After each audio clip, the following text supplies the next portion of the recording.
Well, good day! In today's video, we will be looking at the first cartoon appearance of everybody's favorite Looney alien. Indeed, I'm talking about Marvin the Martian. So, alright, let's go!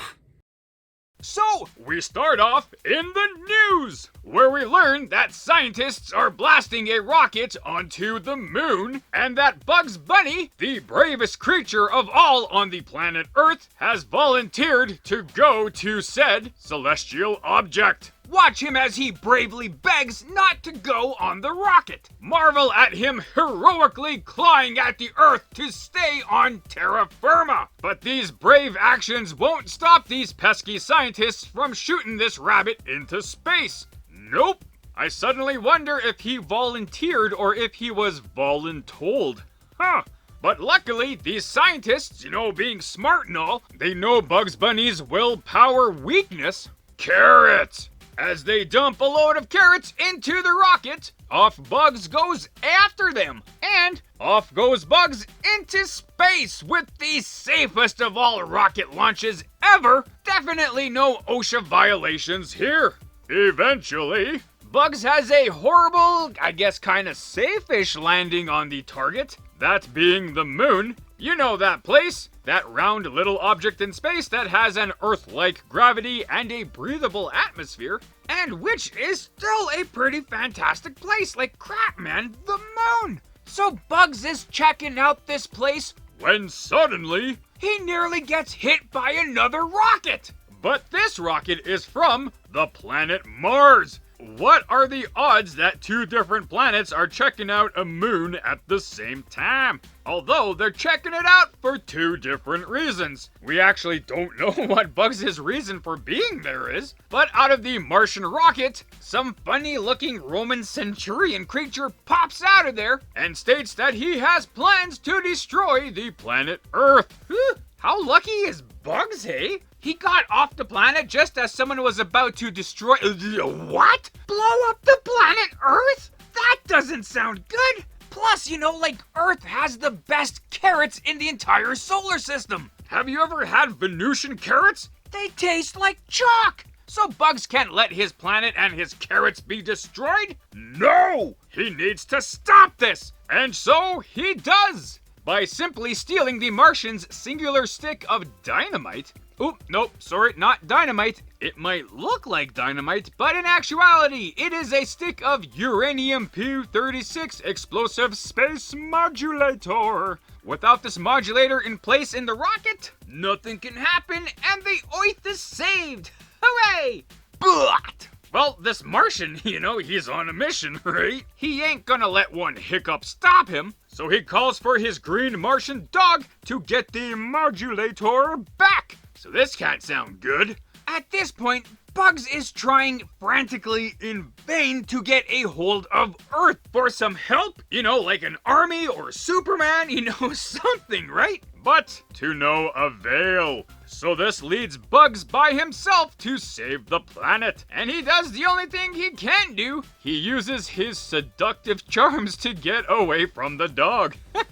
No matter how cute that dog is, man, he spells doom. Also, at this time, Bugs has time to set up a trap for the Martian with the modulator in the way of a package delivery. Once the Martian humanoid and the Martian dog grab the modulator and are close enough to their ship, boom! Bugs detonates the modulator, which destroys the Martian ship in the process and destroys like 80% of the moon. I guess it'll be easier to study the moon when there's less of it to look at, eh?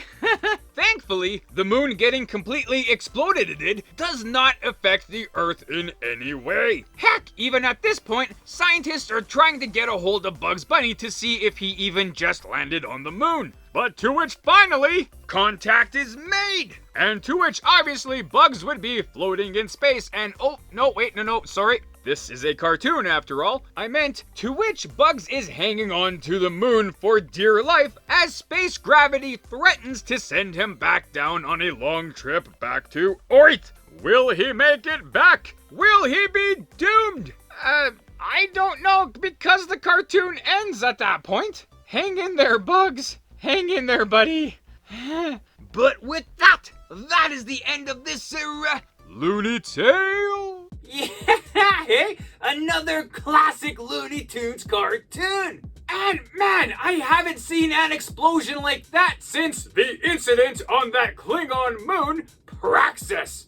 I wonder if Marvin the Martian showed up on Praxis and the Klingons were just trying to get rid of him.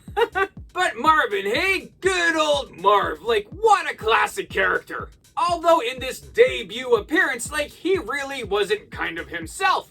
He didn't have that high nasally voice with the snobbery in it yet. In this one, he kind of sounded more like a dork, you know? There really wasn't much pizzazz behind him. Heck, his dog was overflowing with personality in this cartoon. Bringing in the humor and the razzle-dazzle, like really good job there, Dag. But still, you know, this is Marvin's debut appearance, and I don't think they really knew what to do with him at this point. Like, he was just some random alien that tried to blow up the Earth. They would wind up changing the character quite a bit later on, right? Like with a better voice, a lot more personality, a lot of his unique quirks and quirks, you know? So for him popping up in this one, it's all hip, you know? It's just good to see him. It is good because, you know, I am a pretty big fan of science fiction, even if it's a small little 7-minute cartoon with Bugs Bunny, you know? I also do like science fiction to be as scientifically accurate as possible. This cartoon, kind of not so much. Bugs being able to breathe in the vacuum of space on the moon, not quite, you know, really accurate. But still, you know, it's all hip, right? Like, they could put Bugs Bunny in a spacesuit and all that kind of stuff, but I don't think it would probably look that good, you know? So it's just as well that he can breathe in space. And really, right, like if there's any character that's crazy enough to breathe in the vacuum of space, it would be Bugs Bunny. And potentially Daffy, I guess, too. So the beginning of this episode, you know, was pretty funny and pretty dramatic, right? Bugs begging not to go, man. Like, the dude wasn't volunteered. Those newspapers lied. But I guess, you know, at that point, they didn't really have to ask an animal if it wanted to go into space. They just figured, yeah, man, let's send a rabbit up there. It should be pretty good. It's an experiment and all that stuff, right? Just kind of how it went. I guess that's how it went in the Soviet Union with that really awesome dog, Leica. The first dog in space! They probably just tricked her, you know? You are being good puppy dog, we like you. We go to dog park with you. But, you know, the dog park is now in space, so we put you in the rocket. Go! Or they just pumped a rocket full of dog treats, you know, to convince her to go in. Kind of like they did with Bugs and Carrots, eh? But, as I say, man, pretty awesome cartoon. Pretty awesome to see Marvin the Martian for the first time. And it will be even more awesome to see him flushed out in future cartoons. But with all of that stuff there is more behind the scenes kind of things about Marvin the Martian and space and all that kind of stuff going on over here. So yes indeed, Marvin the Martian fighting Bugs Bunny on the moon. Sounds kind of ridiculous, you know, but it was also pretty awesome. So, how did we get to this point? We just need to look a few years earlier from this cartoon's release. So, near the end of World War II, the German army started building these suborbital rockets to attack their enemy's largest cities from great distances. And the first successful launch of these V-2 rockets happened in 1944, which was the first man-made artificial object to travel into space. Thankfully, World War II ended not that long after that. The German rocket scientists were split up between the USSR and the USA, and each country started using that rocket technology for space exploration. In 1947, the United States sent up their V-2 rocket with the first spacebound organisms inside of it, fruit flies, to see if they could actually withstand the radiation up there. And therefore, if humans could withstand the radiation up there, right?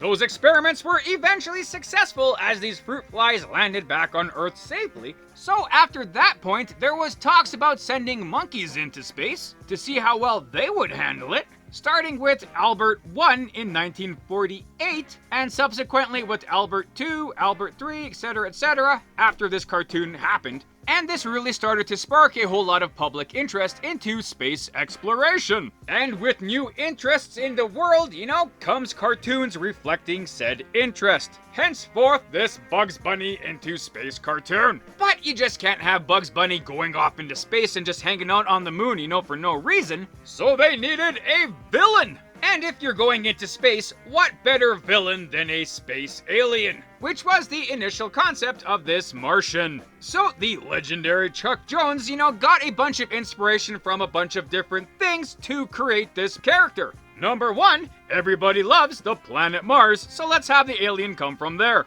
2, the planet Mars is named after the Roman god of war. Well, no, Mars, obviously. So let's have this Martian dress up like a Roman centurion. Basically how Mars himself would dress. And seeing as Mars is the god of war, well, let's make this alien want to blow stuff up with weapons of war, 3, we don't really need to give this alien a whole lot of detail, right? So let's just make him look featureless, like an ant, And 4, toss in some comfortable Converse sneakers, put all of those things into a blender, and boom! You have this fancy Martian. At this point, this Martian did not have the name Marvin. In some cartoons, he was called Commander of Flying Saucer X2. In some promotional material, he was referred to as Antwerp. So in the 1979 movie, the Bugs Bunny Roadrunner movie, is when this Martian finally got the name Marvin the Martian. Mostly because he was becoming more popular,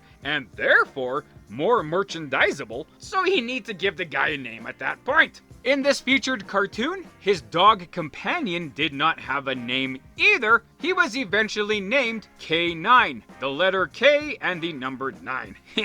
Fancy, fancy.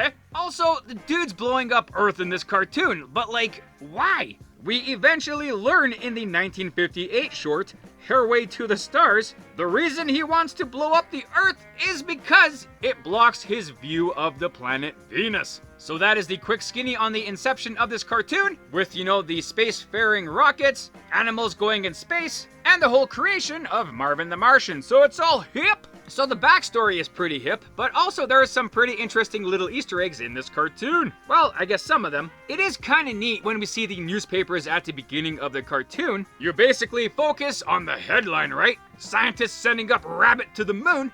All of the smaller text for the actual article, isn't just gibberish. There is actually some real words in there. For the first newspaper, it was a story about some woman who killed somebody back in the day and is now facing the electric chair, basically. And how she's dealing with that, which is kind of dark. But also, it was kind of calming in a way, right? Like the character took it in stride. In the second newspaper, it was about some union boss dispute about something. Which is kind of neat, right? It's kind of a blink and you miss it kind of thing, but they wanted to have real words up there to make it look like an authentic newspaper, so good on them. Also, while Bugs Bunny is walking around on the moon, we see him walk by some graffiti that says, "Kilroy was here." So the whole "Kilroy was here" graffiti was basically a meme back in World War II. Basically, everyone in the US Armed Forces would draw this graffiti on somewhere, places that they've been, either during service or, during recreation, whatever. Also with the text was the drawing of supposedly Kilroy, someone looking over a wall. But after a while, this "Kilroy was here" was spotted in some really bizarre places. Places that make you think, how the hell did someone get there to write this graffiti, So if this graffiti wound up in really odd places, to see it on the moon, it doesn't seem that far out of place. Also, at the end of this cartoon, they blew up the moon real good But, what would happen to Earth if the moon actually blew up? For one, there would be a lot of debris flying towards the Earth. Bigger chunks could cause a lot of damage on the planet, creating tidal waves, or if it hits the planet, that's a lot of dust and debris flying in the air. Also, with all these big and small debris flying into the atmosphere, all of that friction would actually heat up the atmosphere quite a bit, and it would make the Earth a little too unbearably hot for living creatures on it. So that would pretty much be the end of everything on this planet. Also, with the rest of the debris in space, it would create a ring around the planet Earth, kind of like you see with Saturn and other planets. But unfortunately, nobody would be around to see it, so that's kind of a moot point. Unless, like we're living on Mars at that point, and then, it would be neat. And after, hundreds of thousands of years, the axis of the Earth will tilt a little bit more, in one direction. So yay! Thanks, bugs! But yeah, man, that's pretty much that with that there, hey? We will see Marvin the Martian more often, not as much as you would see other Looney Tune characters, but we'll still see him, so that's pretty hip. Yeah! So with this, those, and the other things, I guess that's that. Also, if you're interested, I created my own comic book channel, 215 Comics. And currently, I have created my own cartoon series, The Adventures of the Density. And recently started a radio series featuring my newest character, Elastoma, with more titles to come. So if you want to check it out, I'll leave a link up top here to that channel and some links at the end of the video. Yeah! Right on, and there you go. So thanks for watching the video. I hope you liked it as much as I did making it. Also, feel free to check out the source material that I featured in this video. And if you want to leave a comment on anything you may have liked or things I might have missed in this, feel free to do so. Or anything else, just to say hi. That's cool too. And other than that, have a great day. Thanks.